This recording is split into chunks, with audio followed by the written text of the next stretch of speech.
to the application process evaluation.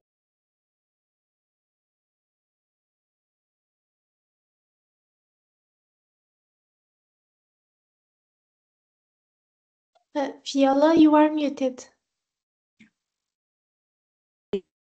Oh, thank you so much. Sorry. You're welcome. It was just a bit. I don't know what happened, but hopefully you can hear me. And you didn't lose any of my important sentences. So let me introduce you the housekeeping rules. This session will be recorded. So in case you are not comfortable with being on the recording, please switch off your camera and your microphone. Please mute yourselves and feel free to post your questions in the chat box, and we will address them during the dedicated Q&A slots of these sessions. And during the Q&A, please just raise your hands and we will give you the floor to ask your questions.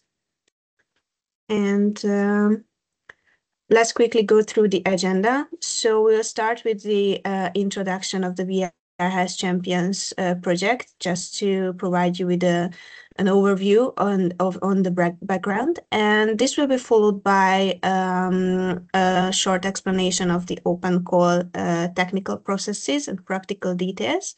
Then we will have the first Q&A session dedicated to the application process, evaluation process, and the implementation.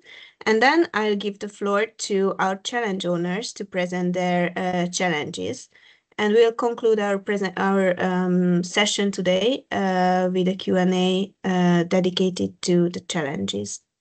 And now I'd like to give the floor to Cristiana Costa, the coordinator of the VR Health Champions project, to introduce us the background and the project. Cristiana, the floor is yours.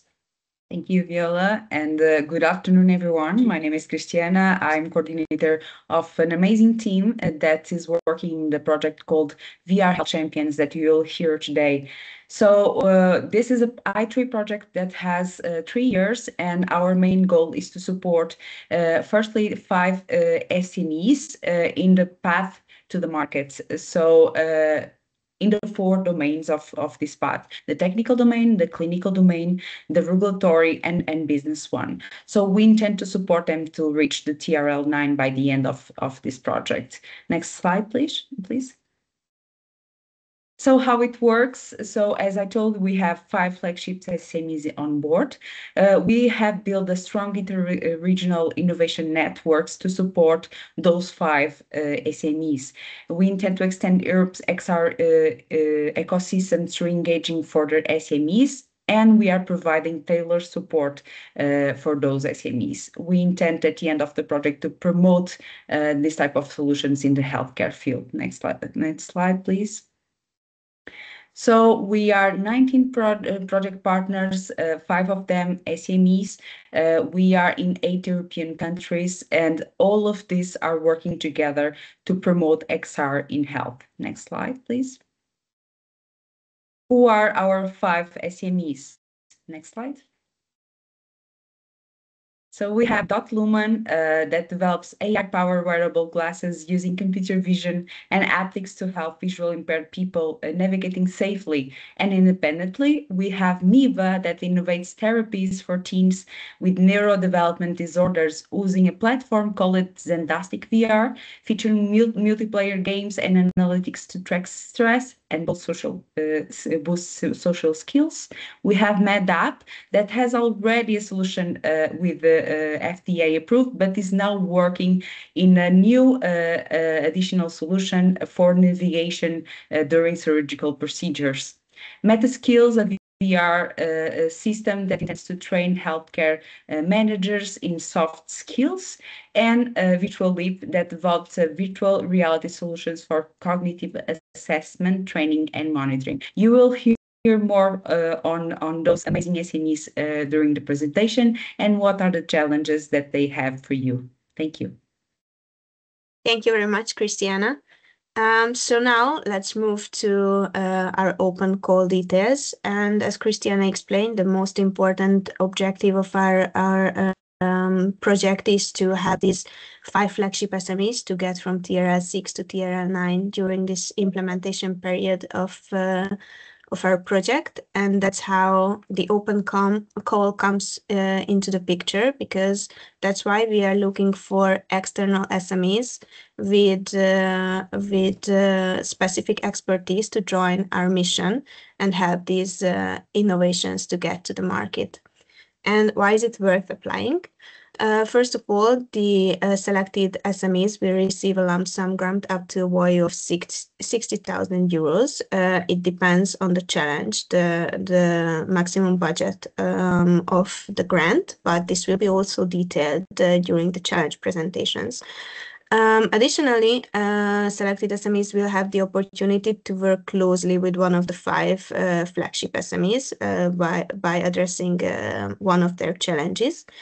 Selected SMEs will also get access to the VR Health Champions ecosystem, including the EIT Health Network and Medtronic or XR4 Europe.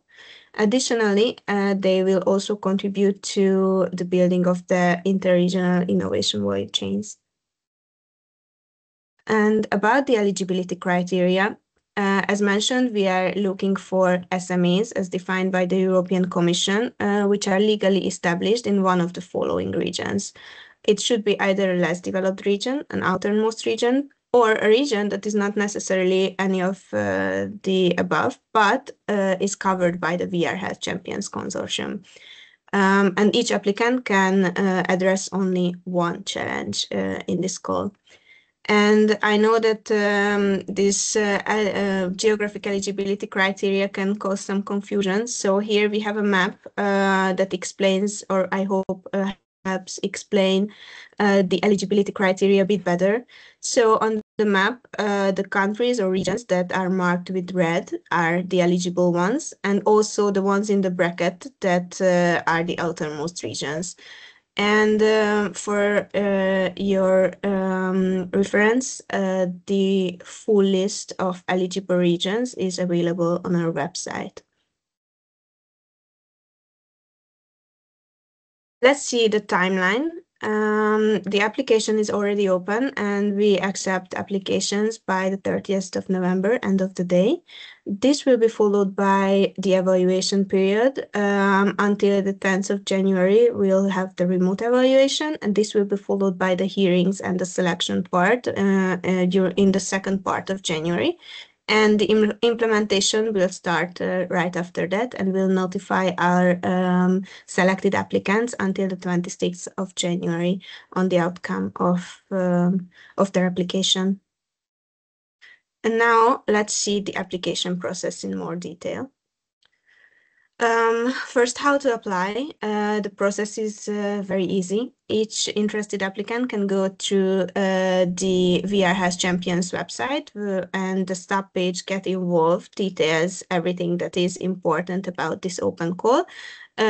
There you will have the opportunity to read and download the open call text and the whole package that needs to be submitted.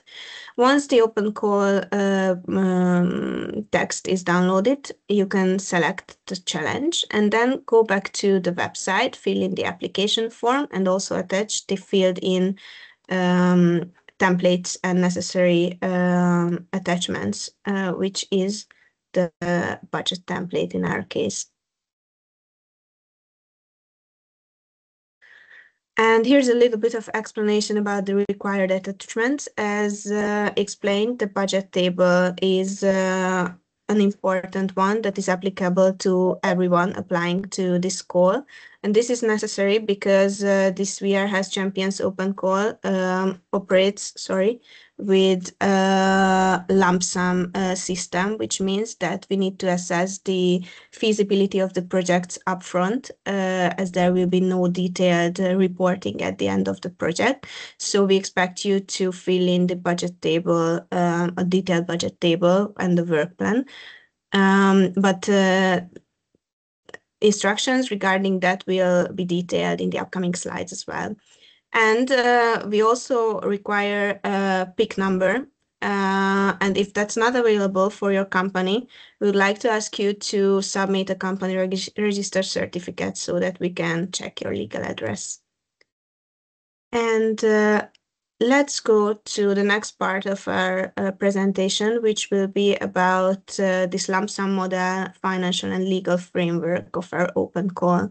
And I'd like to give the floor to Gábor Bálint, who is going to present you these slides. Gábor, the floor is yours. Thank you and good afternoon to everyone, and thank you for being in this info session. So in the upcoming slides, we will talk about the financial and legal framework of the program. Next slide, please. So as Viola pointed out, this grant is a lump sum grant, which is legally based on our call.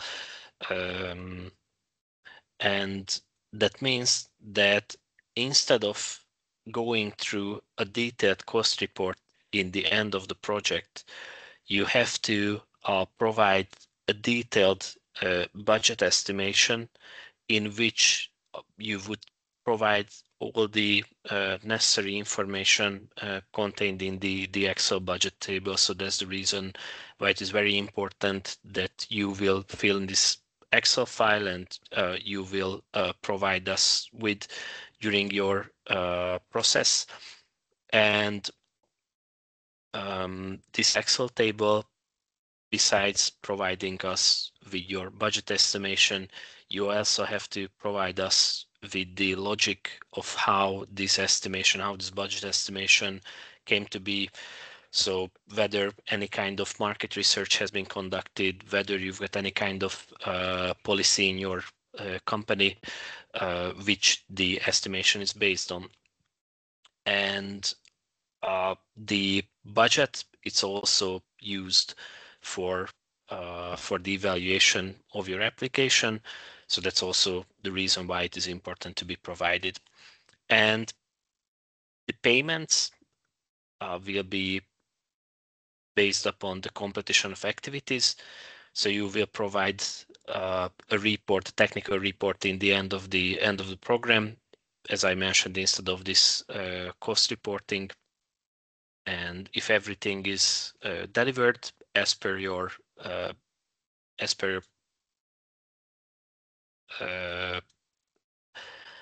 documentation, we will be able to provide you with the payments once they are completed. Next slide, please.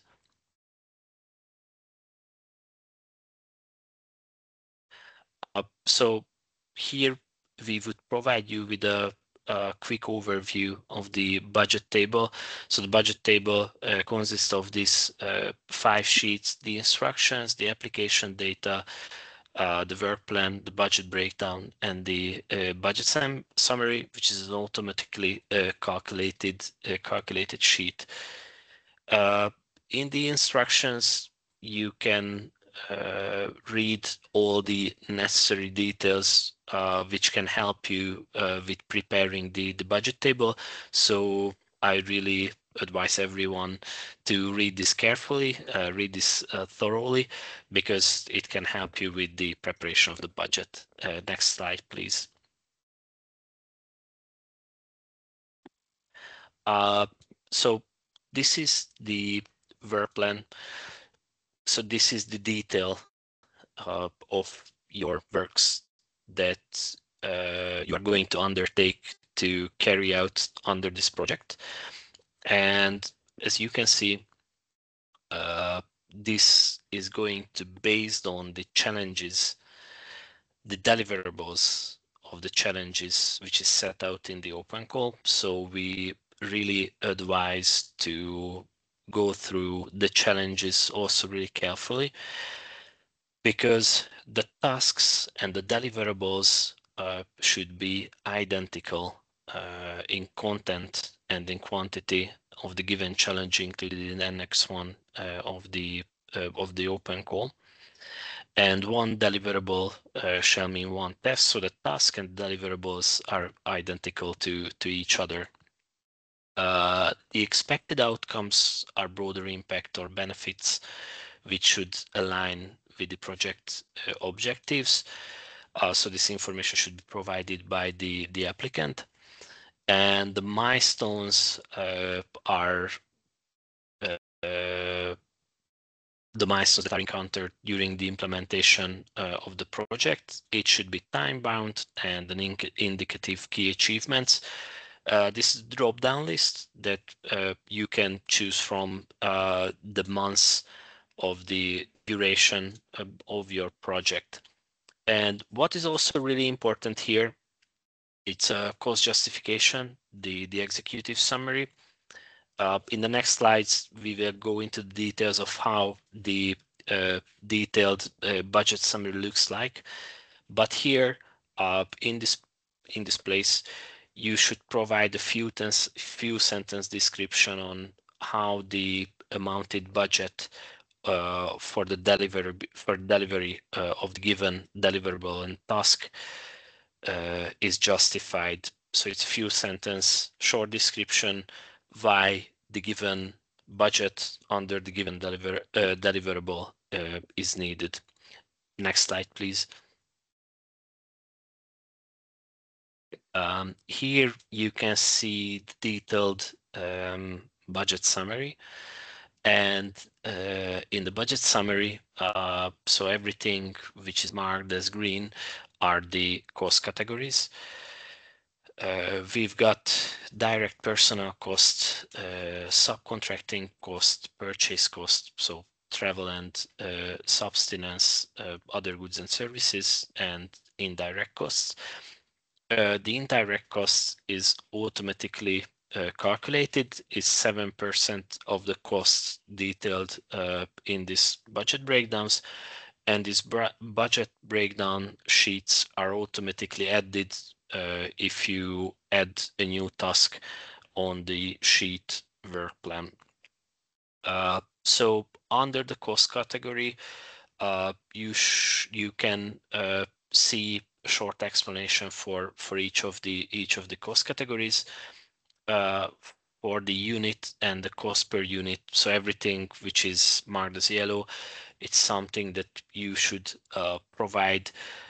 All the financial data should be in euro, but it can contain fractions, and you should also enter the number of items and the cost per item in the designated yellow cells, and the total cost will be automatically calculated. And for the justification, which is very important detail of this whole exercise, some kind of an explanation should be provided on how you came to the conclusion that the given cost in your budget is listed.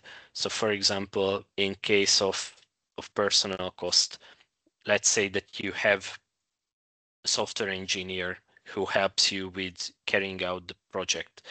It should be set out how you came to the conclusion that the given salary is used there, whether it's based on market research, whether it's based on your internal policy. So some kind of a justification should be provided here, and from the justification it should be clear what kind of logic was used when you came to the conclusion listing the unit cost here. And the same should apply for the subcontracting cost and also for the direct purchase cost. So travel cost and for the other goods and services. Next slide, please. What is also important when preparing your budget table is that under the general eligibility rules of IT projects and also this open call, that all eligible costs must be necessarily justified and fit within the defined categories. The costs must incurred by the recipient during the project and linked to the activities, and the cost must be verifiable and should follow the general sound financial management. Otherwise, the funding may be reduced. Next slide, please. Here we can see the cost categories that are eligible under this project. The personnel cost, which refers to the staff time spent on the project work reported in person months, must reflect realistic salaries and be documented, for example, with payslips. The subcontracting cost is capped at 20% of the total budget, and when you provide subcontracting costs in your budget estimation, you should provide some kind of documentation which can support the best value for money and avoids the conflict of interest. So if you have quotes or price comparisons or market research, that should be a proper documentation for the cost category. The travel, subsistence, and other goods and services, it also must be justified. It must be cost effective and documented. Group travel cost should reflect average trip cost, and as it has mentioned, there's an indirect cost which is calculated as 7% for the cost occurred. So when you prepare your budget, you should also take into consideration that 7% of the cost is automatically calculated. So that's how the budget should be prepared. Next slide, please. And as Viola has also mentioned, and as I mentioned, the budget is also important for your evaluation. And here you can see the respective parts of the evaluation, the work plan and the feasibility and the resource allocation is evaluated during your application process. So your budget must reflect on that. So your budget must be realistic. It should tackle the challenge. It should help the work that you're going to carry out to deliver the tasks set out in the challenges. Next slide, please. It's about evaluation, so I will give the word back to Viola. Thank you so much, Gabor. And all these details that were just presented are also available in the call text, just for your information. And now let's proceed to the evaluation process. Just a minute.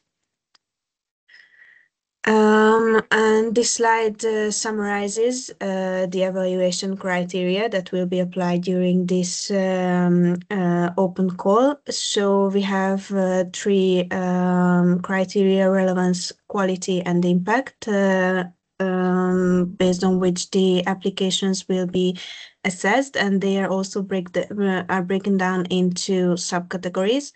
The detailed assessment structure is also available in the call text with the scores and the weighting of the different factors as well. On this slide, you can see the process of the evaluation. After the application deadline, we'll first check the admissibility and eligibility of each application. This criteria is also detailed in the open call text. And then those applications that pass this stage can go to the quality evaluation, during which 3 independent evaluators will assess each proposal. And there the overall score will be the average of all these 3 evaluators. And the top 3 proposals with the highest ranking per challenge will be invited to participate in the hearings. And in the last phase, the online hearings will take place, where a jury from the consortium member will select the final applicants for the funding. And here this means that the maximum of 14 applicants, one per challenge, will be selected to participate in the program. And we will give you instructions about the hearings closer to the date when you get to that stage of the evaluation. And what happens after becoming a selected SME? It's important that sorry, I just wait if we have any questions, or can we proceed? Because I heard some voice here, but no questions, no hand raised, so I think we can move on. So what happens if you are selected? It is also detailed in the open call text, but selected applicants will need to sign the financial support agreement, which formalizes the funding. This will be signed between EIT Health InnoStars, the coordinator of this open call process, and the selected SME. And also a collaboration agreement should be signed between the challenge owner and the selected SME. The templates of these contracts are available in the open call text. Once these agreements are signed, the kickoff meeting will take place, during which the challenge owner and the selected SME will finalize their work plan and the deliverables and detail the scope of their collaboration. As explained previously by Gabor, there will be no cost reporting at the end of the project, but the selected applicants need to submit a final report on their activities at the end of this collaboration period, and the payments will be based on these results. This slide shows the short timeline of the implementation and what happens after becoming a selected SME. As explained previously, the evaluation process will end by the end of January next year, and this will be followed by the contracting and the kickoff of the projects, which will last for a maximum of 12 months, sorry, but it also depends on the challenge and will be detailed shortly. Which challenge requires how much time. It's also important that there will be an advance payment at the start of the project and the final payment upon the delivery of the tasks and deliverables by the end of the project. It's also important that the final deadline to submit your final reports will be 15th of February 2027, but all these details will be also described in your contracts.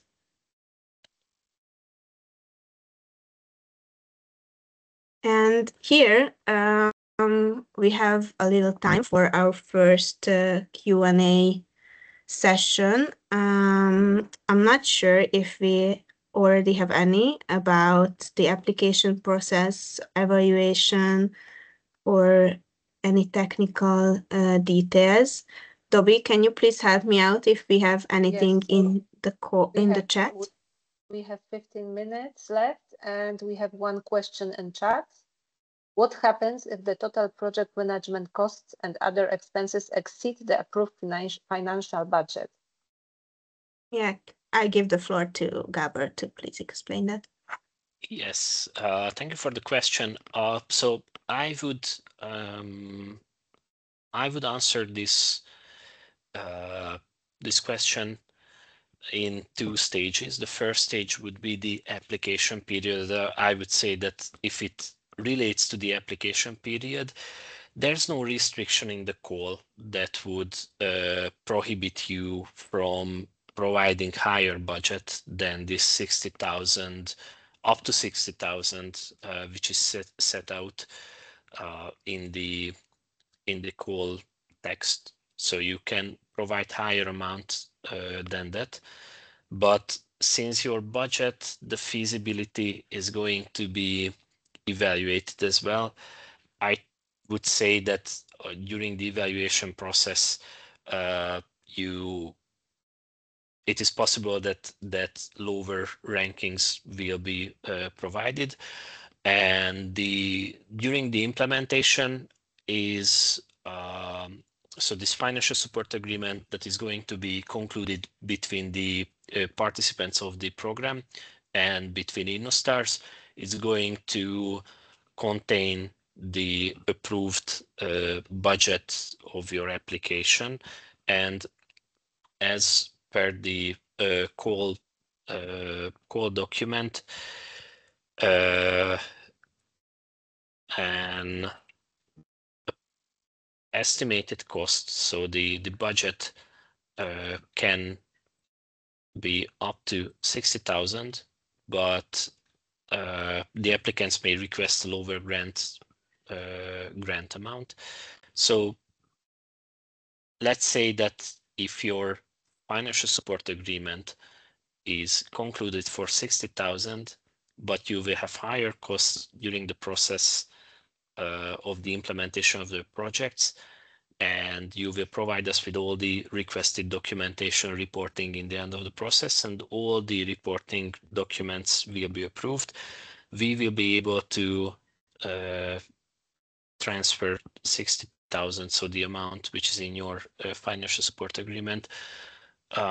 So it will not be possible to exceed this amount. Okay. I will share the file because there are a few other questions, so give me a moment. Thank you for the explanation, Gabor, in the meantime. And just a quick addition to that, each challenge, there is an annex in the open call text which details the challenges, and in each challenge there is a dedicated place for the maximum amount of grant that can be received for this challenge. So you can find all these details in the open call text. Thank you for sharing the screen, Dobby. So let's proceed to the next questions. But first, I see that Nino raises a hand. So please go ahead. Nino, the floor is yours to ask your question. Oh, yes. Sorry, I was writing the question, but okay. Thank you for that. So I'm representing Vaime from Italy, and my question is regarding the eligible regions. So I went through the paper downloaded from your website, and I see that Emilia-Romagna is not among the eligible regions. Our company has a registered office in Emilia-Romagna, but we have an operation office in Sicilia, which is among the eligible region. So I was wondering whether we can participate in the call or not. Thank you. Yeah, thank you for the question. Unfortunately, in our case, the legal establishment is what counts here. So we need to take into consideration that what is in the company registration certificate, and that would be, in your case, if I'm not mistaken, Emilia-Romagna. So unfortunately, this will not be eligible. We unfortunately cannot take into consideration branches and other departments of your company. Okay. Thank you. Thank you for the question. So now let's go through the ones that are written here in the shared documents. I think the first one has been already answered. And the second one is about, could you confirm if the restriction of participating in more than one proposal applies across all challenges, or can applicants submit separate proposals for different challenges?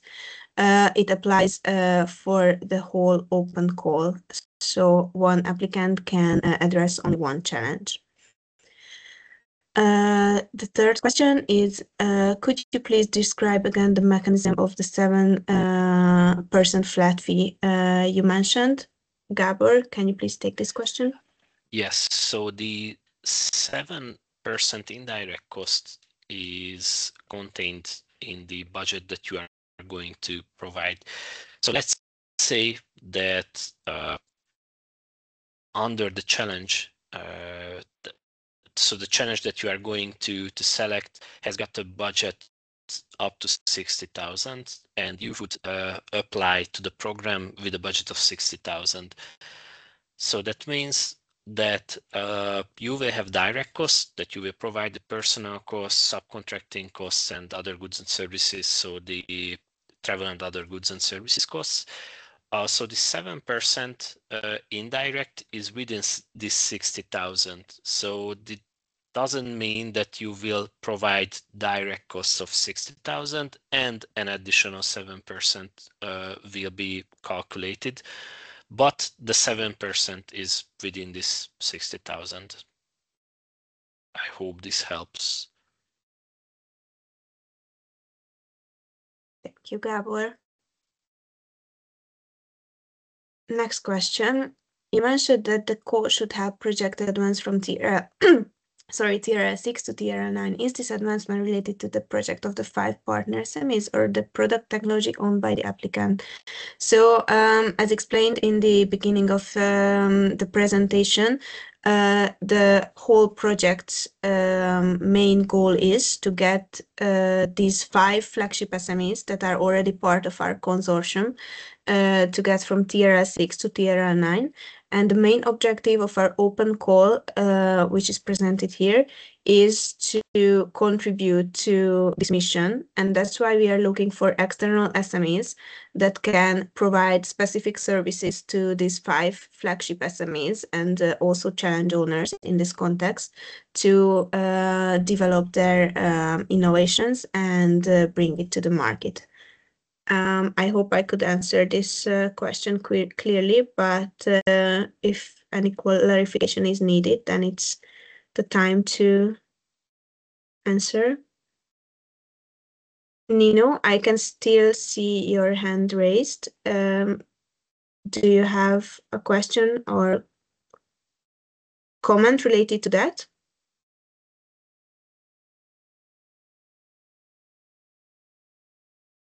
Probably not. Then let's proceed to the next question.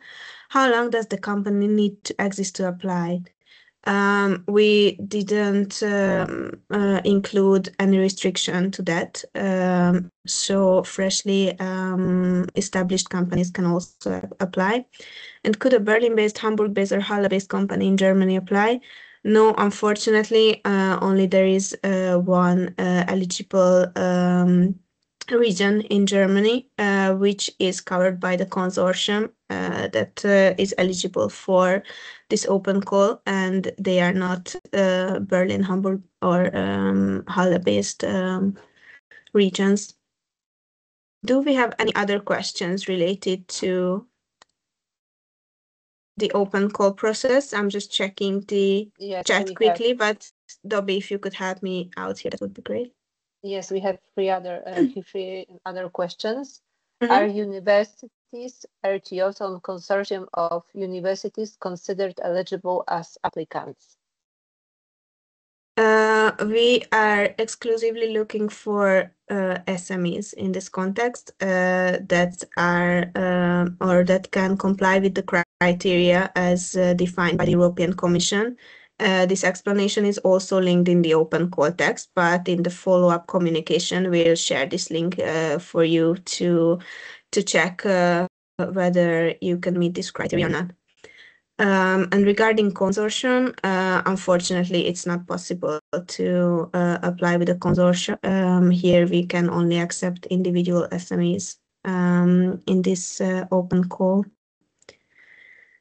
The next question is about the project funding. Is the project fully funded or does it require co-financing? No, the project does not require co-financing. Gabor, I don't know if you would like to add anything to that. No, the granting rate is 100%. And yes, regarding question 9, the indirect, yes, the indirect is eligible under the project. In our first call, the indirect was non-eligible. Now it is eligible. We will amend the text accordingly. So again, the indirect is eligible under this project. And there was another question regarding the subcontracting costs. So if I understand the question correctly,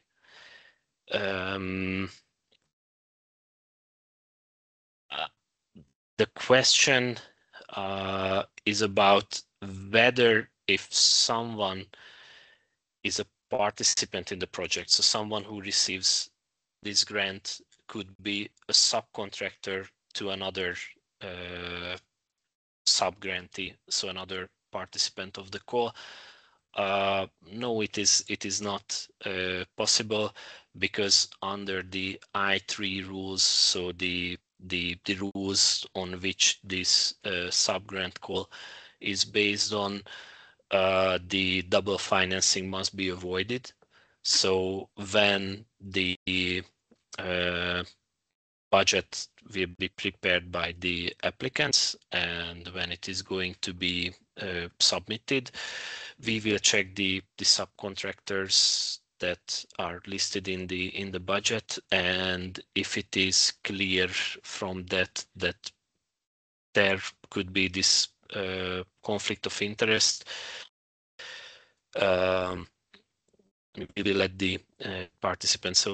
So to sum up, due to the restrictions of double financing, it is not possible to be a sub-grantee and a subcontractor under this call. Thank you, Gabor. Let's see the next question. Does the 60K need to cover the whole budget, or it can be a part of the larger budget? If so, are there any restrictions to co-financing? So again, this is I would say this is the area of the double financing under I3 rules. So it is possible to use co-financing in the project. I mean, the granting rate of this sub-grant is 100%. So the amount of budget that is going to be accepted in the end of the application process will be 100% eligible if the given deliverables are fully delivered in the agreed quality under the financial support agreement. But besides that, own resources of the applicants can be utilized, but it is important for the applicants, as these subgrants can be a subject to audits by different various EU organization, that the possibility of double financing should be avoided. The project can be audited, for example, by Olaf, but the details of that, the details of auditing and also double financing are available under the model grant agreement of this project, and all these details are available both in the open call text and also in the financial support agreement template, which is an annex to the open call. Thank you very much, Gabor. Unfortunately, we don't have any more time left for these questions, but we'll collect them and address them in the frequently asked questions section of our website. And I will also send you a follow-up communication after this webinar, sending the slides and also the answers to all these questions in writings. Just one comment here, that the list of the eligible regions is also detailed on the website, so you can check your regions there as well. And now we will get back to our presentation, and I'll give the floor to our SMEs to present their challenges. As also mentioned, the detailed description of all the challenges is available in the Annex 1 of the open call text. Now each challenge owner or flagship SME, as we call them, will have 10 minutes to present their challenges. There will be no time for questions in between them, but after this section, we will have another Q&A dedicated to the challenges, where the flagship SMEs will address the potential questions. And now I'd like to give the word to MedUp. They will start their challenges. There was a little bit of scheduling conflict here, and that's why we are not starting with challenge 1, but with MedUp and their challenges. So, Mati, if you are here, please take the floor. Thank you for this little adjustment. Welcome everyone. My name is Maciej, and I speak on behalf of MedUp, where I act as Chief Product Officer. We are developing kernel-like Hollow MedNav under this VR Health Champion project, and the goal of our solution is to introduce a new kind of surgical navigation into the market, an AR-based surgical navigation without external trackers. So basically, the surgeon has a headset on his head, and thanks to the sensors in the headset, we are enabling tracking of medical devices. We are rendering the images of the patient's interior that are based on computed tomography or magnetic resonance or other DICOM compliant standards. And we are superimposing this image on the patient, and then we are showing the trajectory for the surgeon on how they need to approach with the needle to find the tumor to perform the biopsy correctly.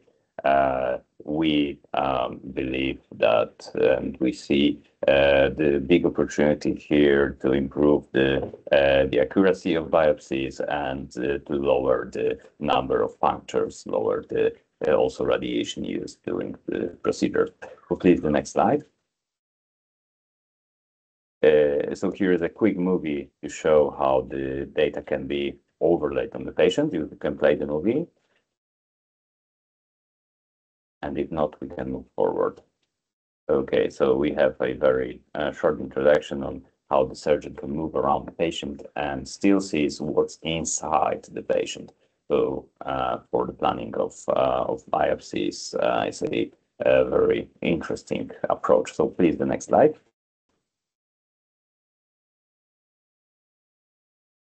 And the next, yes, and here there's also a short movie where we show that it is also possible to use USG.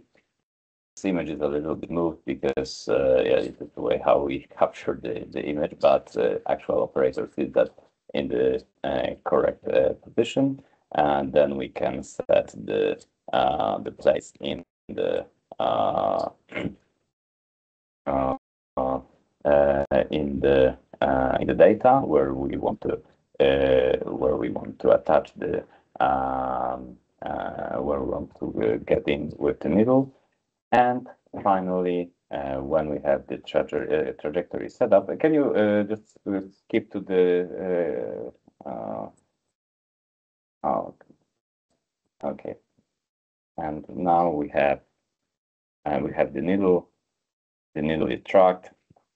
And if we are in the correct position, it will light up to green, so we can perform the biopsy, and we will hit our target. Okay, so please, next slide.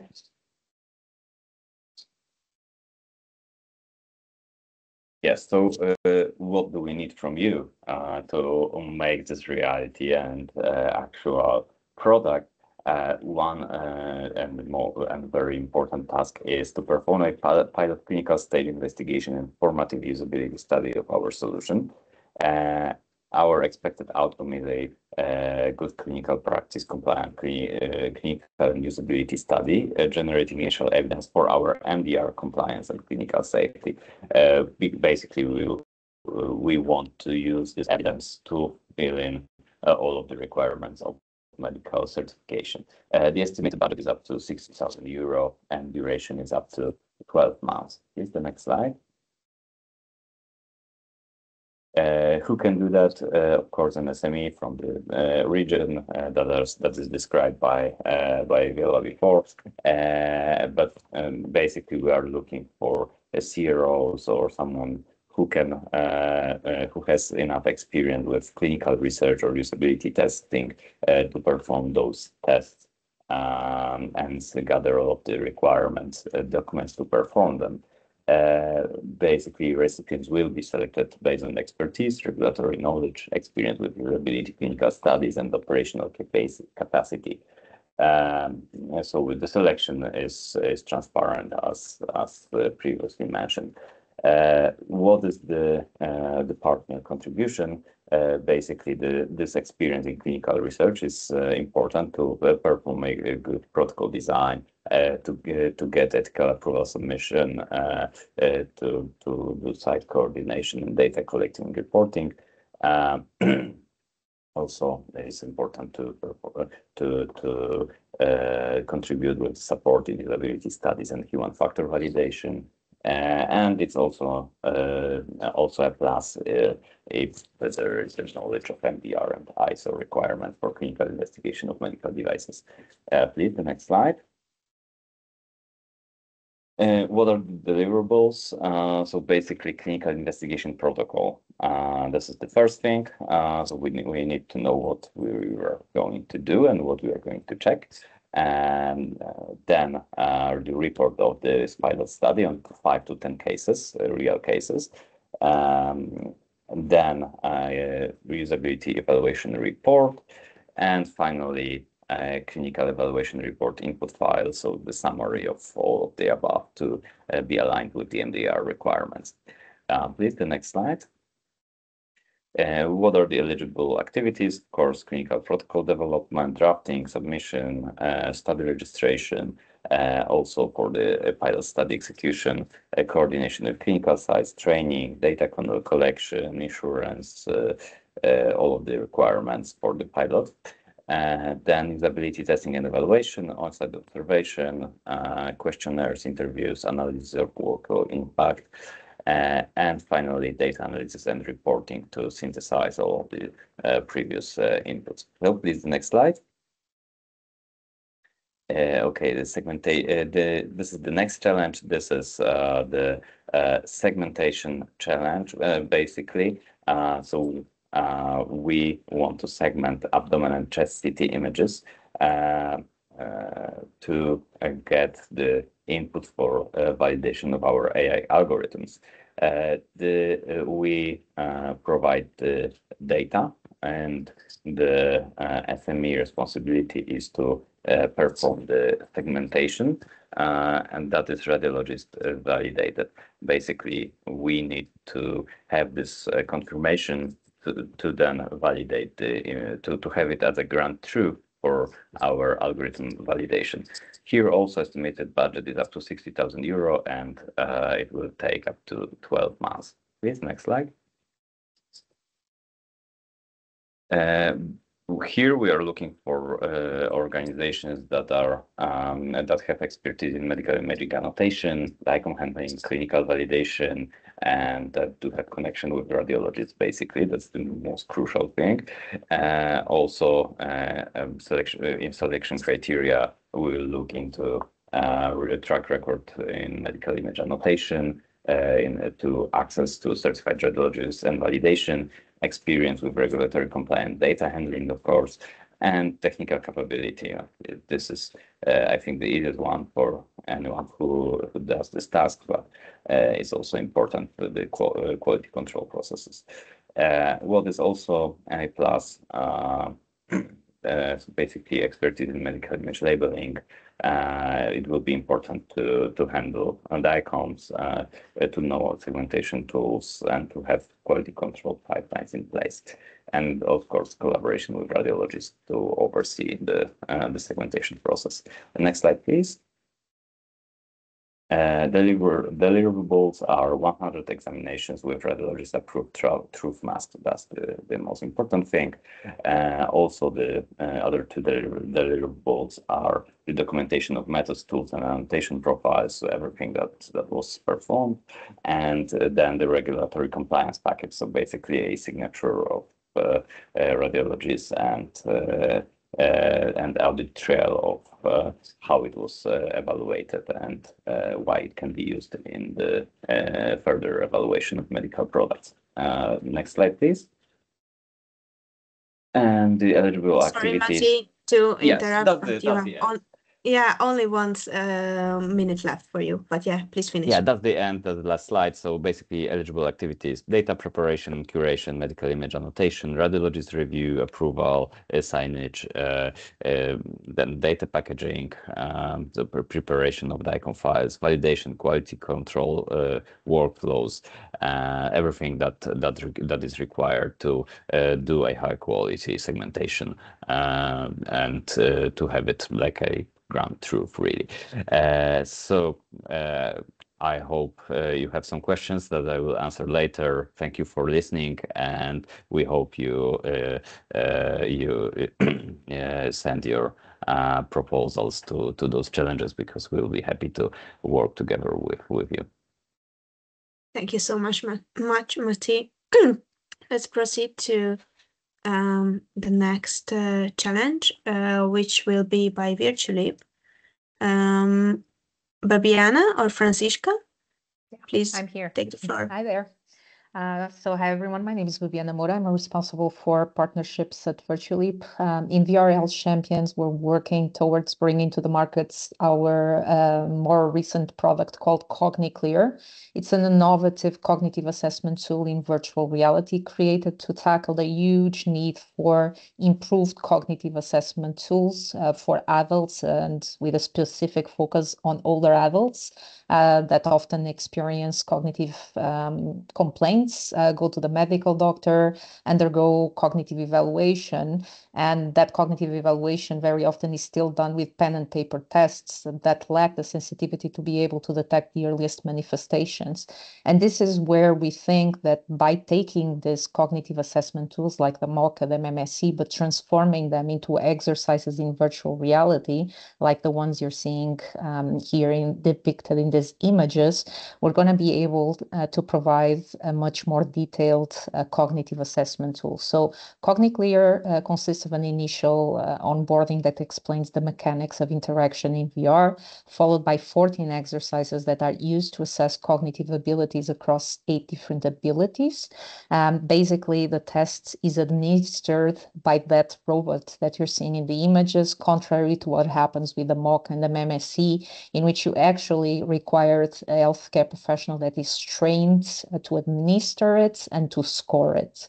And we do think that the type of data that we're collecting, and we're talking here about much more data being collected, we're talking about better quality because of the controlled environment, and we're also talking about the relevance of that data, since we're talking about virtual reality, and we're talking about ecological valid scenarios that enable realistic interaction. We do think that the type of data that we're going to be collecting is going to be much more relevant, and it's going to show potential cognitive impairment. So we are developing, next slide, please.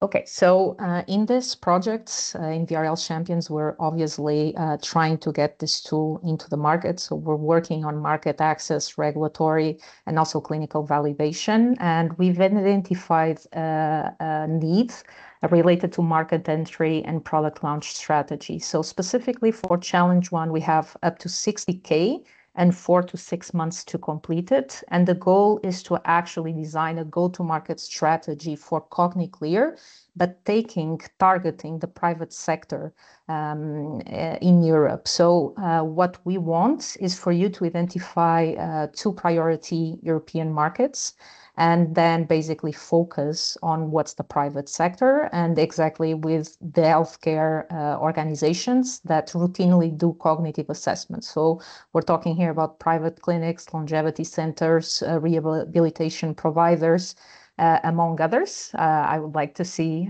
some suggestions also from your side. So what are we looking for in you We want you to have proven expertise in EU healthcare commercialization and obviously in the digital health market access with a strong track record in the private system. Reimbursement, it's something that we are already working within the consortium. So we want experience in private healthcare market strategy, and you need to be experienced in benchmarking, stakeholder mapping, and obviously with the ability to deliver what we want, which is a market entry and sales plan. So next slide. So in terms of eligible activities and deliverables, we want you to do an initial market research and prioritization that basically will lead us to the selection of the two EU markets that we're going to prioritize. We want you to do some stakeholder analysis, which will give us a stakeholder landscape map. So basically mapping the key decision makers and influencers specifically in the sector, the private setting. We want you to do some competitive benchmarking. We want to understand exactly who are our competitors. We want to understand the private healthcare ecosystems, potential adoption drivers, barriers. We also want you to do some product positioning for CogniClear and pricing analysis. And obviously, we want a very actionable communication and sales strategy for these two markets, hoping to accelerate private sector adoption for CogniClear, which will lead us to build evidence, traction, and partnerships for Europe's expansion. So the next challenge, it's a little bit different. It's more on the regulatory side of things. So our goal here is to attain GDPR compliance for CogniClear, to make sure that we are cybersecurity ready and to actually do software verification and validation. So for this specific challenge, we have up to 30K and a maximum of 44 months to actually complete it.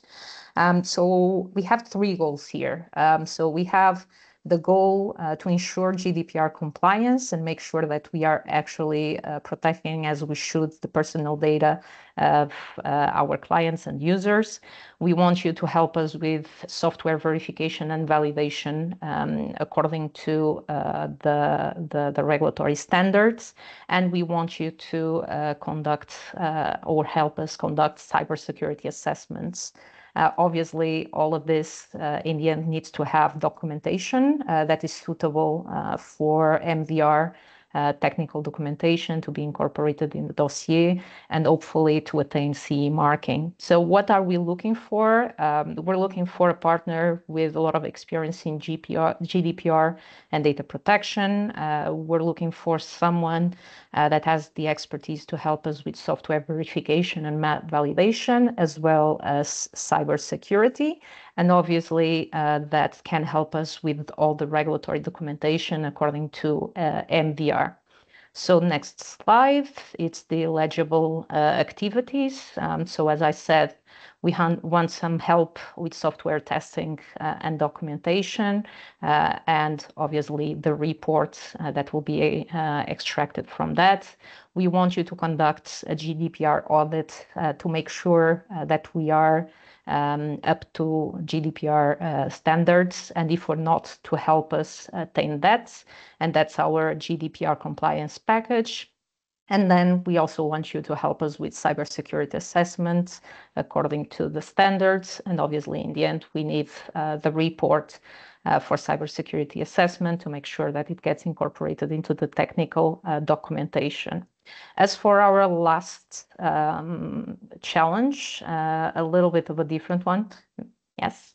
So basically here we have up to 30K and 4 to 5 months to complete it. And here the goal is to actually design, it's more design than develop, a relevant onboarding solution for healthcare professionals to adopt CogniClear and our enterprise tool. So what do I mean by this? As you can imagine, majority of healthcare professionals have never used VR, and even less if we're talking about using it in their normal practice. So obviously, there are some barriers related to digital literacy, but also related to not knowing how to incorporate it in terms of their practices. So what we want is to actually enable the healthcare professionals to confidently set up, operate, and integrate CogniClear into their clinical workflows. And our solution for that would be to develop a modular web-based onboarding experience that covers some of these aspects. So technical setup and VR literacy, some assessment, patient-facing assessment practices, connecting to VR, and also introducing them to our platform features, because CogniClear doesn't come alone. It comes with a clinician dashboard. It comes with a remote control that enables them to guide the user, as well as our billing system, which is incorporated in the dashboard. So what are we looking for in our partner for this challenge? We are looking for experience in digital learning, designed for healthcare professionals, expertise in UI, UX design, prototyping, and healthcare usability, and the ability to actually create structured, modular, and scalable onboarding solutions, because CogniClear is one of our products. But if we want to add new features, if we want to add new products to this onboarding, obviously we need something that is scalable. So in terms of eligible activities, which is in the next slide, basically we have context immersion. So you're obviously gonna have to understand what CogniClear and our enterprise tools are. So you need to align with us. We expect you to conduct some short interviews with healthcare professionals, 4 or 5 that we can select either from our consortium, or even if you can bring them along, that is also desirable, I would say. Obviously, you're going to be doing some secondary research. You're going to be working on design interaction flows, and obviously in doing the prototype. So what we want in the end is to have a mid-fidelity interactive prototype. And thank you for your attention. I look forward to seeing your applications, and I look forward to working with you. Thank you so much, Bibiana. Our next flagship SME and challenge owner will be Metaskills, presenting their challenges. Marius, the floor is yours. Hello, my name is Mariusz and I'm project manager at Metaskill. Thank you for joining our today's webinar. I'm really happy to present our work and 3 open challenges. Let me start with a few words about Metaskills. Metaskills is an application for AI assisted VR training, where professionals can practice difficult conversation if they were speaking to real person, but in a completely safe and emotionally engaging environment. We create an AI avatars that simulate realistic human dialogue and provide real-time feedback on soft skills such as empathy, clarity, and cooperation. Can you, next slide, please? Why does it matter? Because learning soft skills in healthcare, like the escalating a patient, giving feedback, or delivering bad news, cannot be done effectively from a textbook. Our platform allows healthcare professionals to learn by doing, to make mistakes safely, reflect on them, and grow their confidence through the guided practice. How it works? Each training module follows the same structure: understand, practice with support, and test yourself. The system is modular and flexible, so we can design scenarios for different contexts, from nursing communication to leadership and teamwork. Can you play the video? It's a sample. Sorry, yes, I tried. Okay. Yeah. Okay, so basically you talk to avatars. You can speak and they respond accordingly to what you have said, and as I described earlier. Okay, thank you. Next slide, please. Sure. Yeah. So our first open call, challenge 6, focus on the development of integrated platform for scenario authoring, license management, and reporting. We built AI-based VR training scenarios and clients are asking for self-service scenario adaptation and client-side user management and reporting. This challenge aims to bring everything together, one web-based platform integrated with our existing system. The goal is to enable easy creation, editing, and development of dialogue-based scenarios with user-friendly interface for both administrators and clients. It will also include license control, reporting dashboards, and strong safeguards for GDPR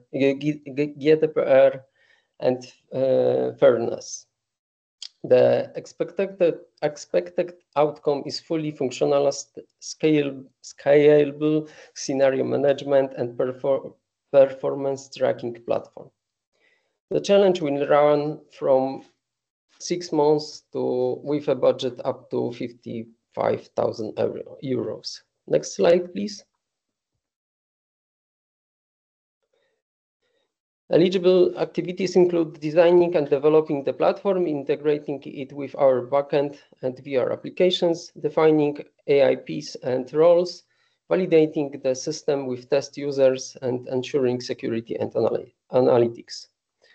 We are looking for a team with expertise in web applications, role-based access, and API integration, as well as good UX for non-technical users. Okay, that concludes challenge 6. Next is challenge 7, which is about defining and implementing the digital twin for soft skills. Our idea is to create a digital model that reflects the healthcare professionals' soft skill progression inside the VR training environment. This means mapping key indicators like empathy, assertiveness, or clarity, and showing how they evolve over time. The goal is to have structured framework that can connect behaviors data from simulation with recognized competence models, helping both learners and educators monitor progress.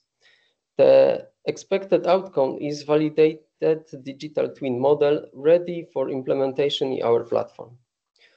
Project is planned for 4 to 6 months with a budget up to 3,000 euros. Next slide, please.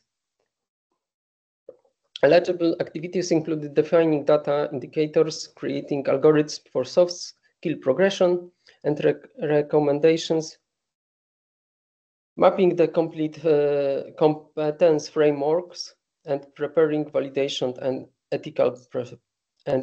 ethical procedures. We are looking for teams experienced in data modeling, behavior analysis, or human performance assessment, who can design transparent and fair algorithms, and ideally who are training contexts or understanding healthcare. Okay, next slide, please.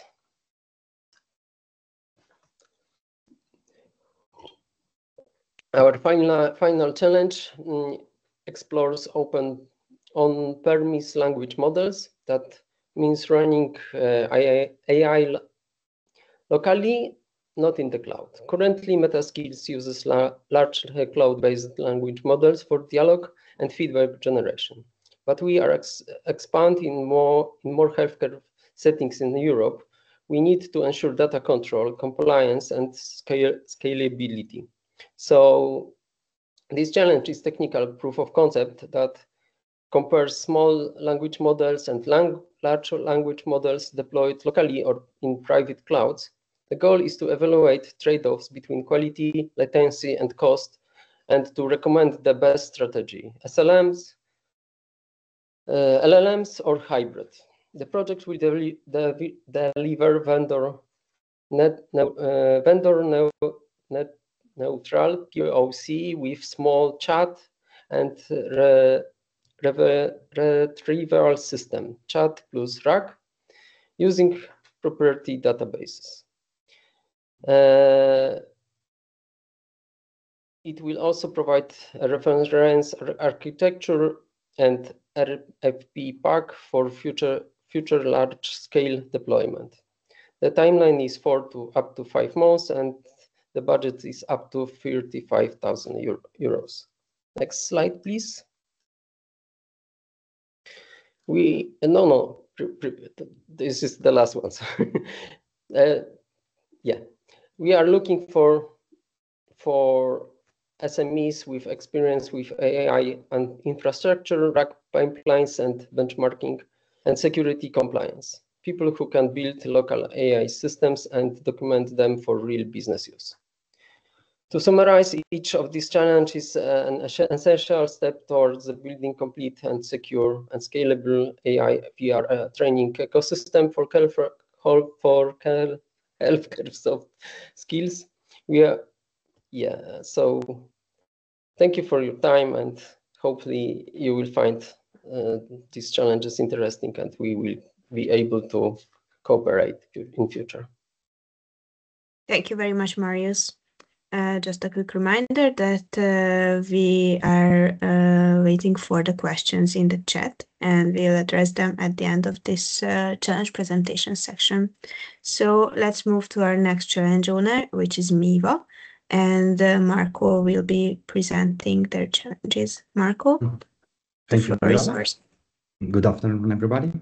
So nice to be here. So Miva is a digital SME based in north of Italy. And what we do, we are specializing in creating immersive therapy solution that wants to combine VR with clinical science and game design. Our target is neurodivergent teenager, and especially in the autism spectrum disorder. And what we propose in a nutshell are video games that are entertaining, engaging for kids to play and rehabilitate and train themselves.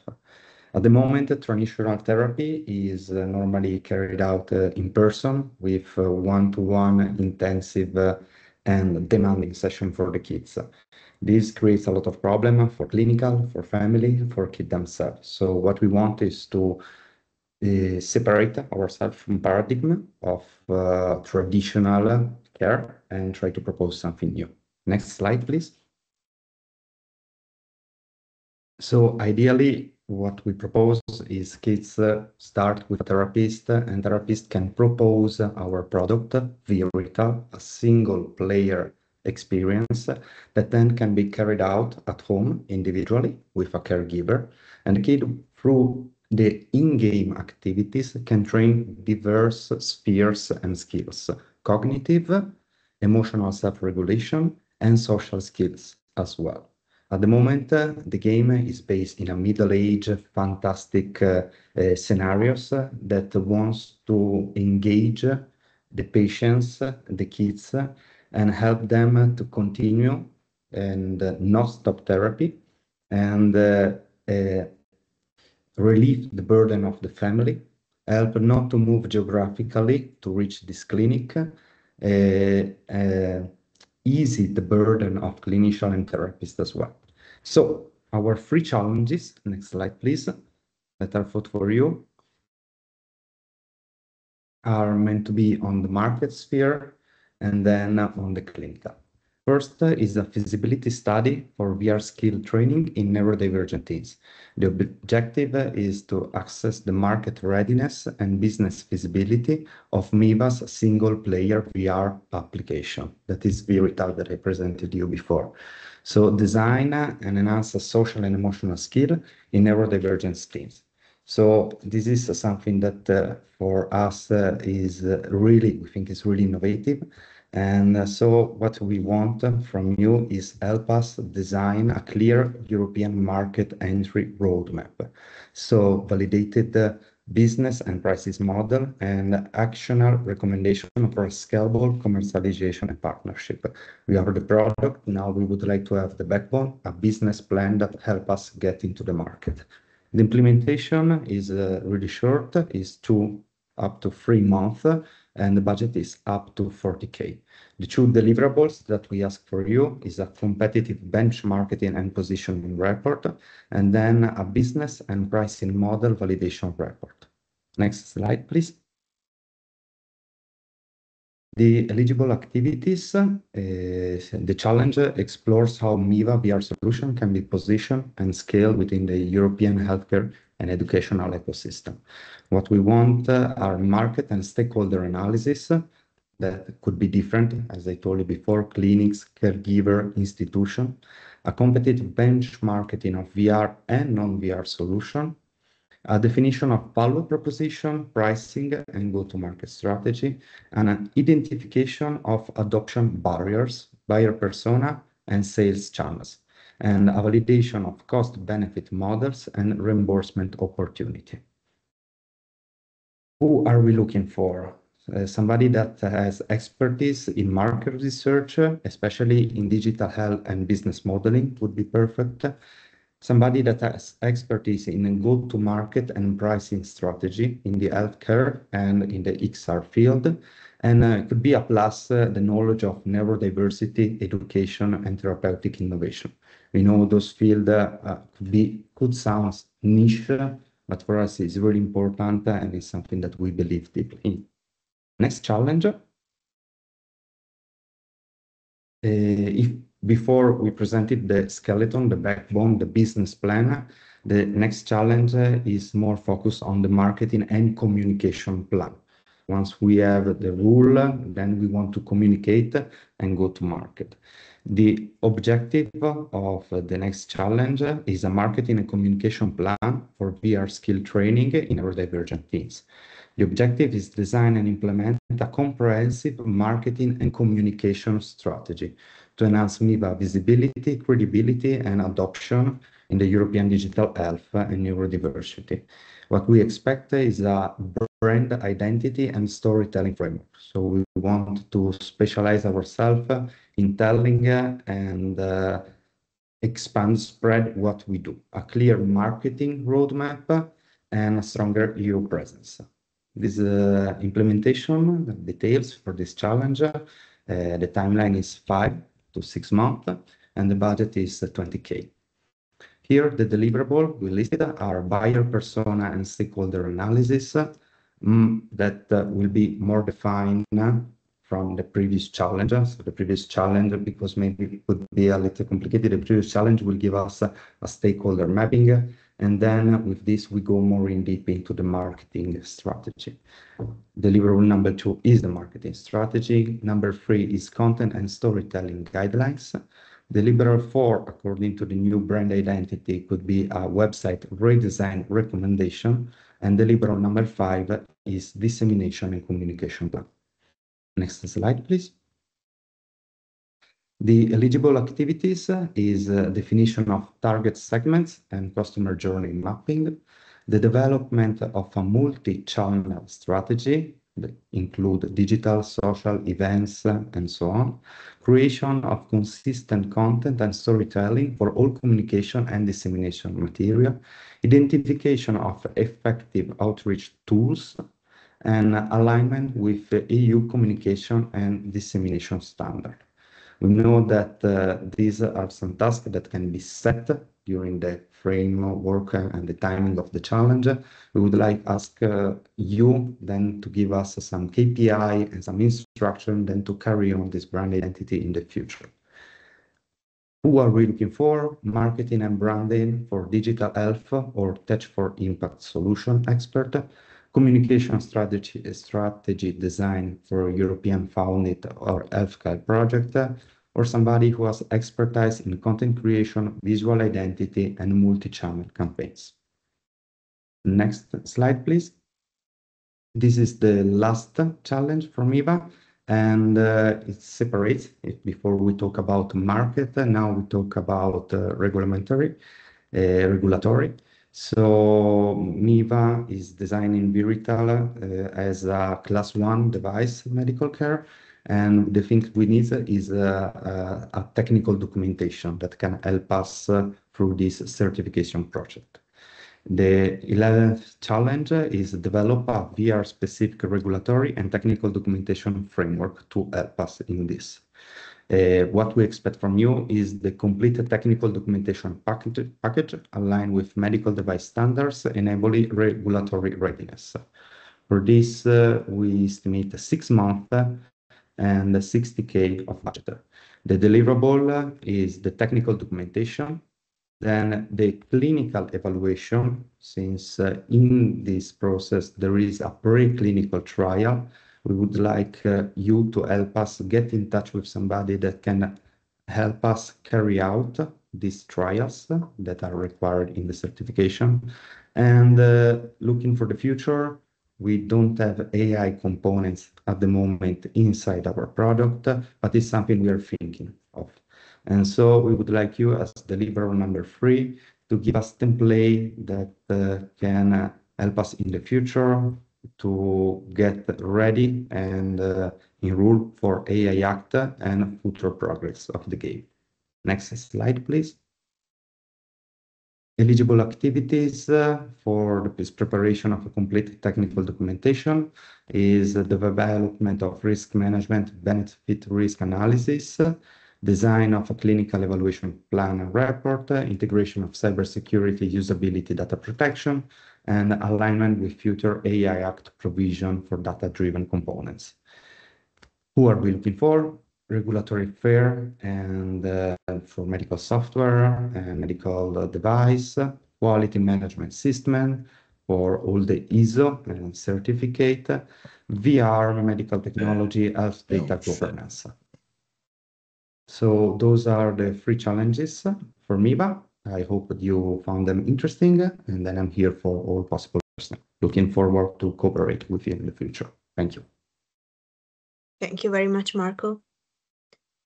And now let's go to our last challenge owners, which will be Dotlumen.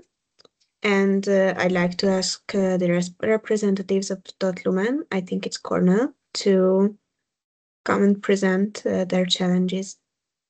Definitely. Thank you so much for having me. I hope you can see me. I hope you can hear me. At least hear me. Seeing me is optional. You kept the worst for the last. Thank you for that.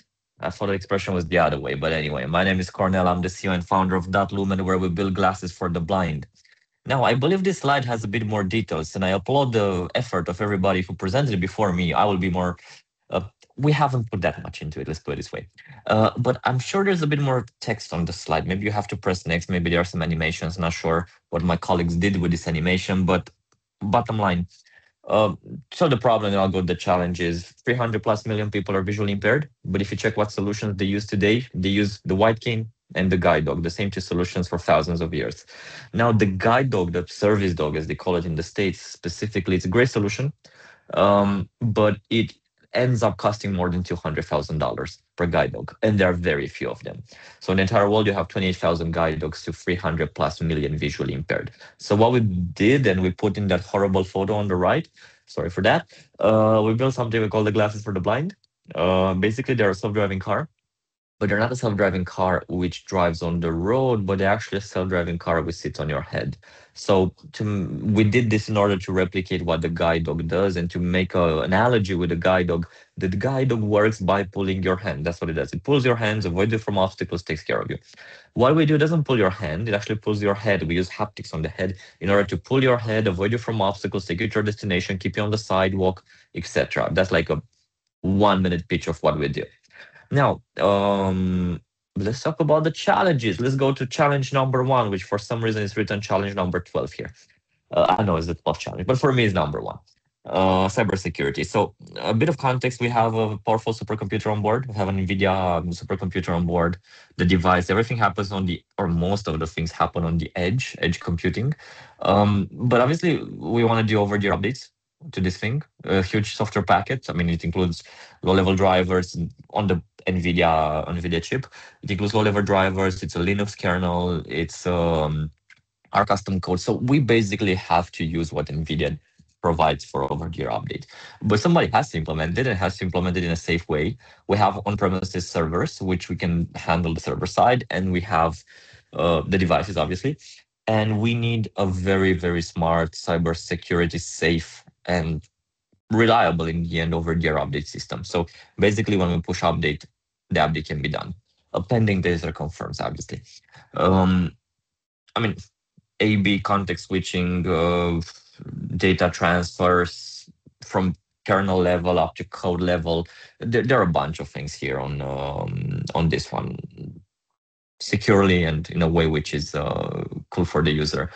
If you go to the next slide, I mean, the outcomes obviously this to work and also initial research to see what's possible based on the NVIDIA system because we're kind of limited on that one, and then obviously the implementation of eligible researching, having a safe connectivity with the on-prem or cloud-based. I mean, we're not necessarily strict on the on-prem solution which we have over here, but we would prefer it.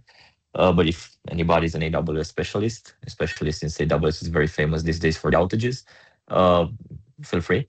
And obviously something which works with a backup, so updating the system will not crash the system.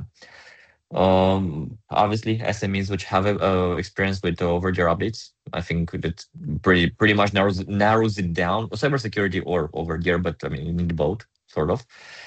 We put 40,000 euros, 6-7 person months for this one based on our assumptions of what it would cost. I think we have a good assumption, but pretty much nobody from our team has time to do it. So somebody has to do it, and it's absolutely crucial from a product perspective to have over-the-air updates. Good. Yeah, that's challenge 12. Let's go to challenge 13. Let's see what happens over there.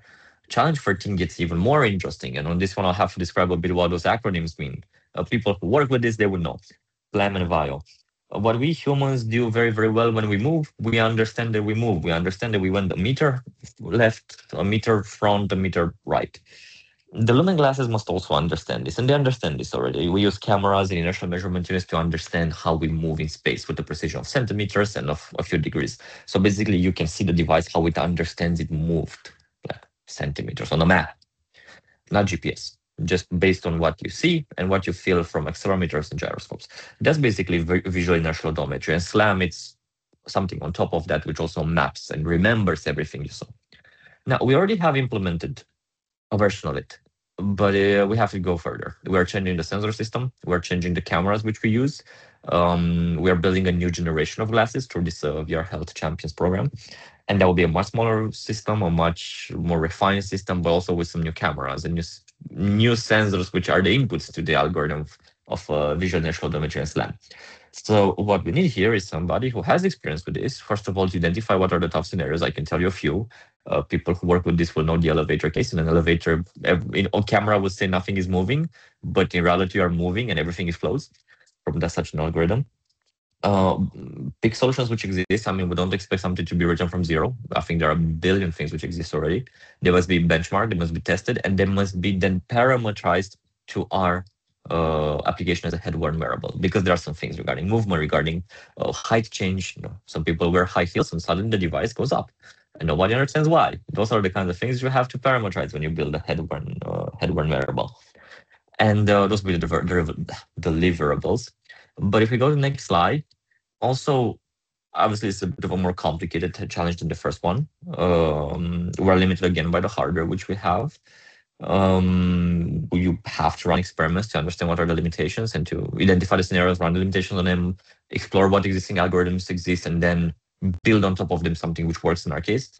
We need an SME with prior experience in this, so people who actually built this visual SLAM and at least visual inertial odometry in the past. And being it a bigger challenge, it's a 10-12 month project, so it's a 60,000 euro project. So yeah, that will be challenge number 13, lucky 13. Let's go to number 14 and the last one, and that's the last time you need to hear my voice. Monocular vision, monocular depth. Again, an introduction, we people see depth. We understand how far things are because we have two eyes and the brain knows how to compare what left and right sees, and that's how they compute. And we also have that in first generation glasses, but in the second generation glasses, we don't have space. So we need to do what I would call monocular vision. Monocular vision means giving a photo, like a 2D photo, something a camera would give, an M model which actually based on that photo tells you how far things are pixel by pixel. The image on the left kind of tries to explain. Red means close, blue means far. We need to build this because we're making a much smaller device which doesn't have enough space for cameras and all the things. So we need to build a monocular vision system which is able, given an RGB or infrared input, to output the depth, output the distance to each pixel in the camera, in the image. Models for this exist, so it's not something new, but it's not the most developed thing in the world, obviously. It must work on our hardware. it must work with the limitations of our hardware. I don't mean build a model from the ground. I mean find the best options. We can go to the next slide, by the way. Find the best options. Give access to our data set, because we have huge amounts of data, and when I mean huge amounts, I mean terabytes of data, including depth, but with some limitations. And then train.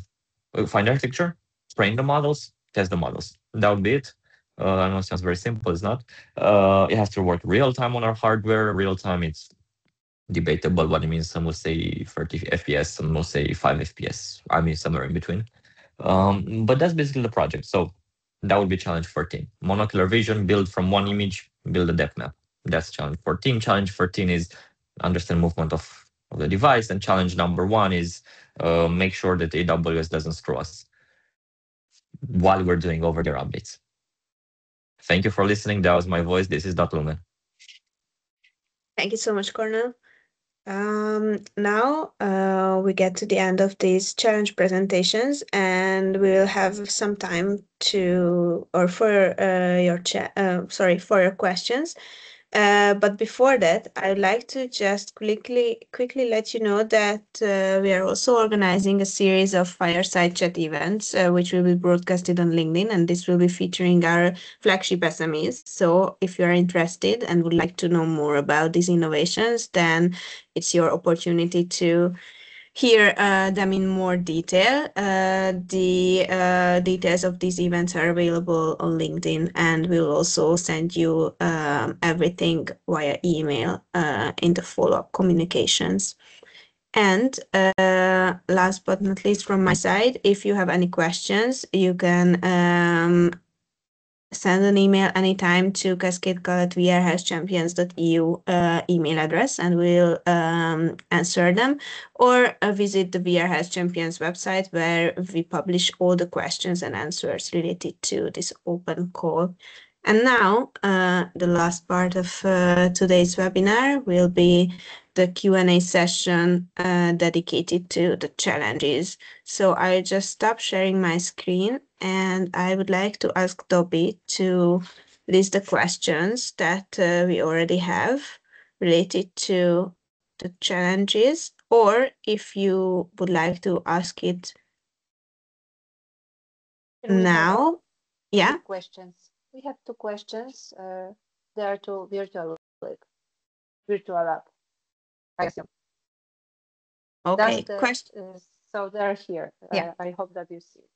Yeah, I can see the question. So yes, we need to localize the app to each language. Right now we have it in Portuguese, Spanish, Polish, Italian, English, obviously. It's not very complicated to localize. So when you're doing your market research and picking your or our priority markets, I would not take that into account. We'll just localize to any language we need. And the second one, is there a way how to test the challenge products? From our side, CogniClear is not available for general public, but I put a video with a little bit more imagery and of the different exercises contained. We also have a question to challenge number 6 is on chat, so we can come back there.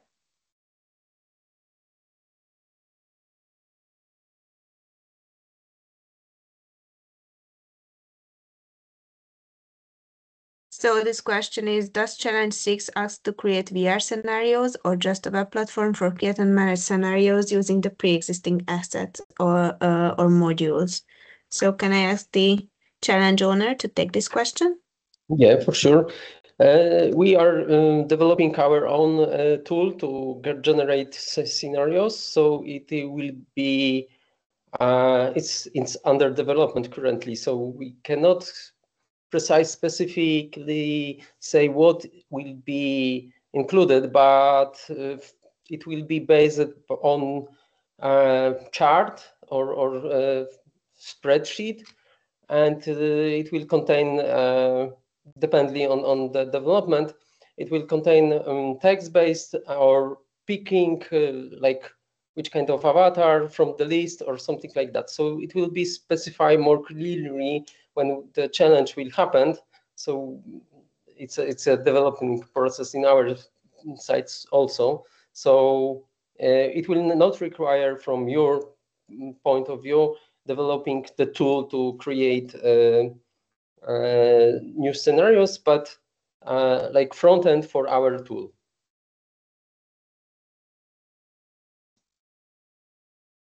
Thank you very much, Marius. I hope this answers the question. We also have another one, which is not related to one specific challenge, and it's about some of the challenges are in a need of more than one unrelated expertise, which is not likely to find under one specialized SMEs. If consortium is not allowed, can be subcontract experts for close expertise.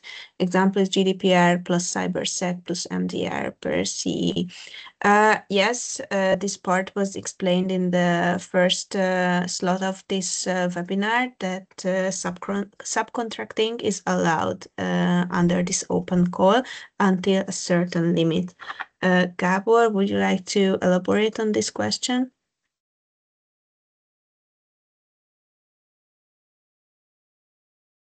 Yes.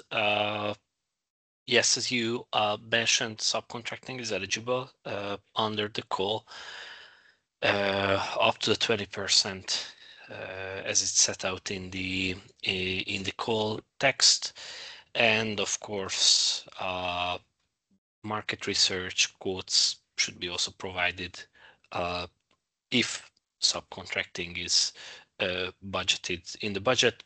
So the rules that are set out in the call and the details set out in the budget table should apply.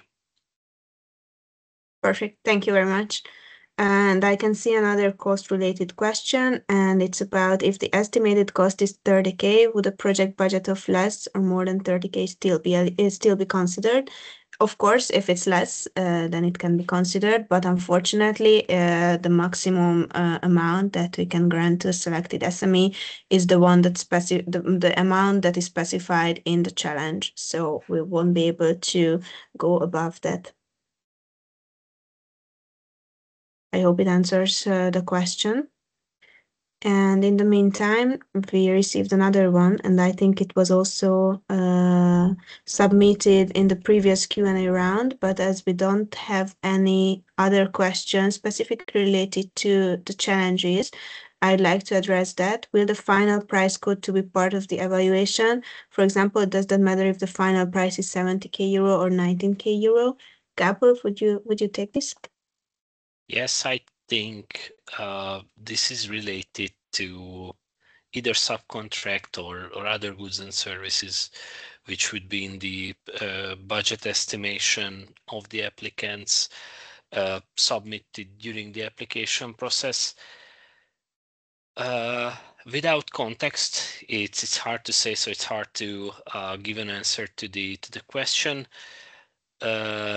But the feasibility of your budget will be evaluated in line with the evaluation criteria that can be examined in the core documentation. I cannot really say whether this 2,000 euro how would impact an application.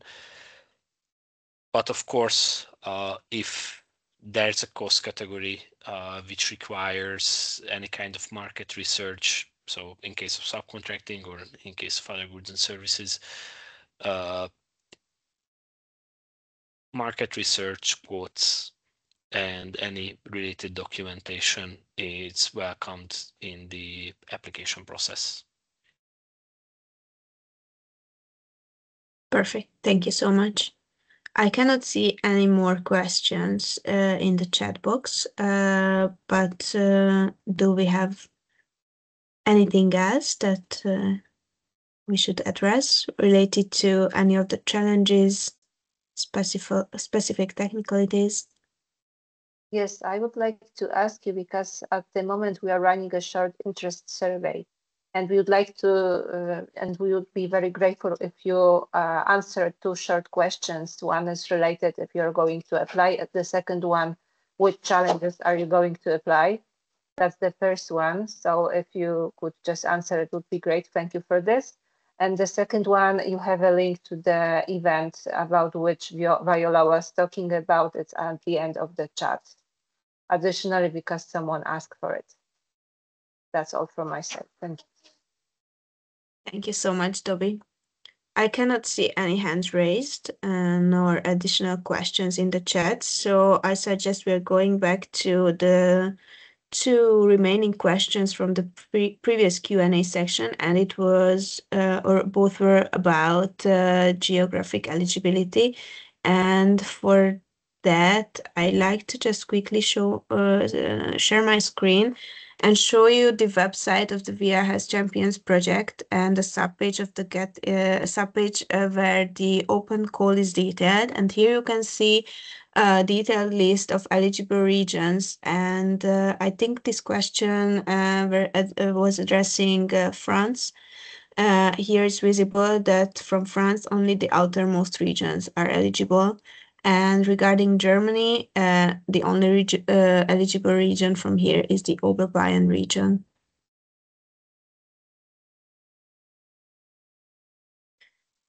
Are there any more questions left?